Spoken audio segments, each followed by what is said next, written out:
Hey girl, so in this video I will be twisting my hair with a little bit of gel. So I'm using the Innocence I Create hold, and I am doing this on quote unquote dry hair. So I do spritz my hair with a little bit of water, but it's nothing compared to what or how this gel is usually used right here on YouTube.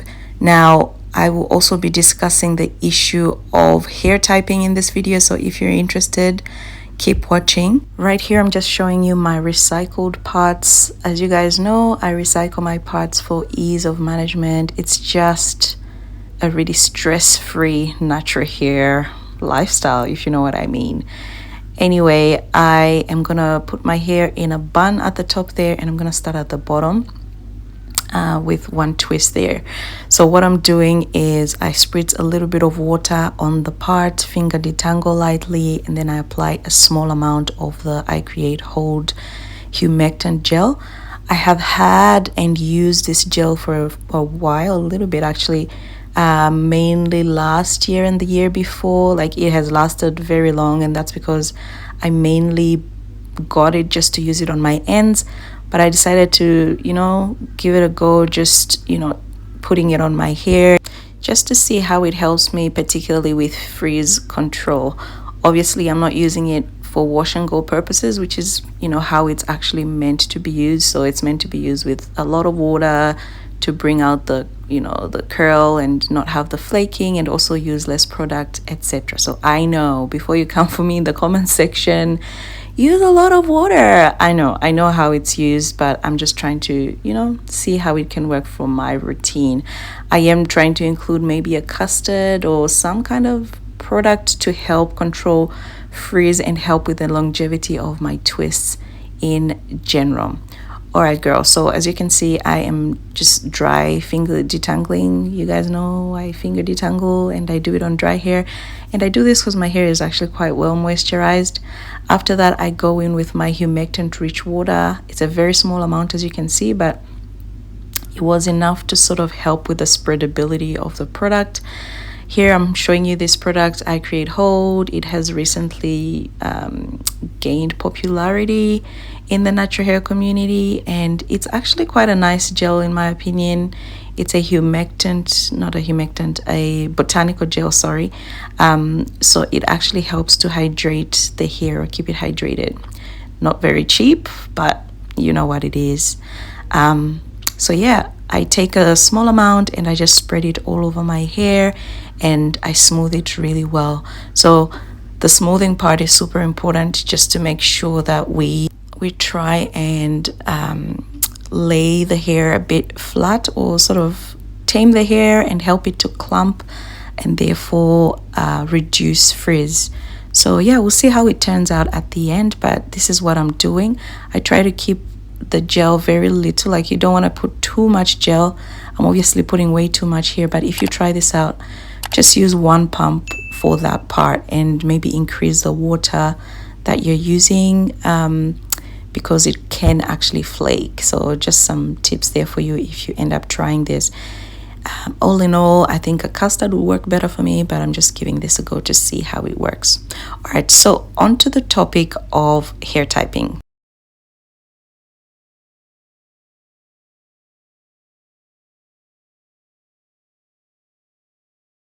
When I discovered the natural hair community, one of the most exciting things was the fact that we actually had a name for our hair, or our type of hair. So 4C hair was big. I think it is still big even at this stage, at this time around in the natural hair community. But back then it was like the new kid on the block, 4C this, 4B, 4A, 3A, 3C, what have you. And that was my first exposure to hair typing and the naming of our hair based on the characteristics that it had.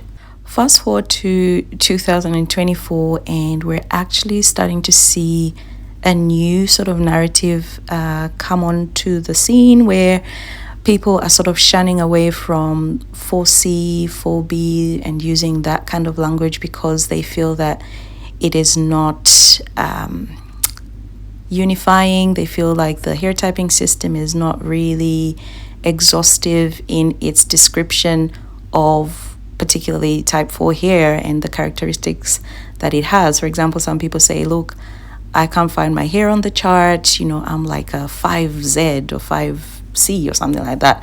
And some people actually take the typing system as something that is a little bit belittling or demeaning of Afro women or women with Afro hair or black women, because 4C is actually at the quote-unquote lower side of the spectrum and type 1 is number 1, right?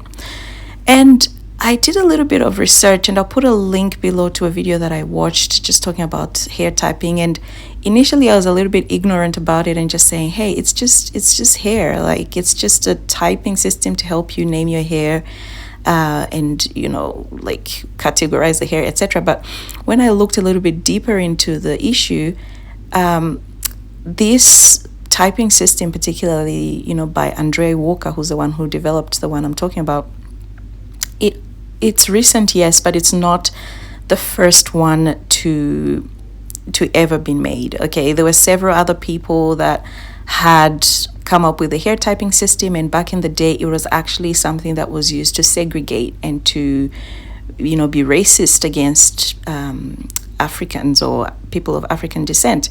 And particularly in South Africa, the apartheid pencil test was one that was used to determine if a child would live as a, you know, black person or as a white person, just depending on if the pencil glides out of the hair, then you're white.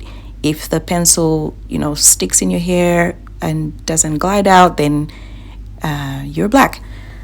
However, I just want to say that with the Andre Walker one, I think, and I truly believe that it was created, you know, just to help us identify and determine where we fall in that category.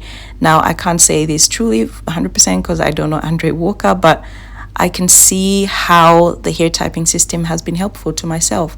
Over the years, it's helped me identify, you know, with other naturals. It's helped me sort of be able to search for 4C hair particularly. I don't find it to make me feel a certain way or feel like I am on the lower side of the spectrum, but I can see how other women can see this or find this to be the case, because, you know, I wonder if type 4C was number 1 on the list on the spectrum, and then type 1 was at the end. I wonder if would have a different feeling or different attitude towards the hair typing system. But for me, I just take it for what it is, and that is just a guide. I feel that sometimes maybe, and I see where people are coming from, like not liking the typing system, but I feel like maybe we should just use it for what its intended purpose is, and that is just to help us identify where we fall in the category. I believe Andre Walker's initial typing system was not very well received, and it actually did not include kinkier textures of hair, or particularly 4C. I can't remember exactly, which is unfortunate. However, he did go back and alter it to be more inclusive and added a bit more detail to it. So, I mean, if you wanted it to sort of continue improving, yeah, you could build on it. It definitely is not exhaustive of every single head of hair on the planet, and that goes for type 3s, type 2s, and type 1s as well. I believe there's certain characteristics within those hair types that are not, I guess, described to the T on that chart. But for me, anyway, for the way I take it, it's just a guide to help us understand where we fall in that category, and also to find our tribe and learn. For example, for me, I was able to search 4C hair, type 4 hair, and that way I was able to find you guys. I was able to find our community and learn and be able to, you know, identify with this type of people, this type of hair. So that's my 2 cents on this. I can go a little bit more detail in a separate video if you guys want me to. However, comment below, let me know what your thoughts are on the hair typing system. Just be respectful and understand that people's take on it are different, so allow for people to actually have their views on it, and we can actually still remain respectful even though we disagree. Anyway guys, that's that for this video. As you can see, my hair is so shiny because of this gel. I mean, I don't know, do you guys use gel on your twists? I ended up getting some flakes at the end, like once it dried and stuff, but I didn't really mind it, and it was very minimal. However, like I say, just use very little gel if you're gonna try this.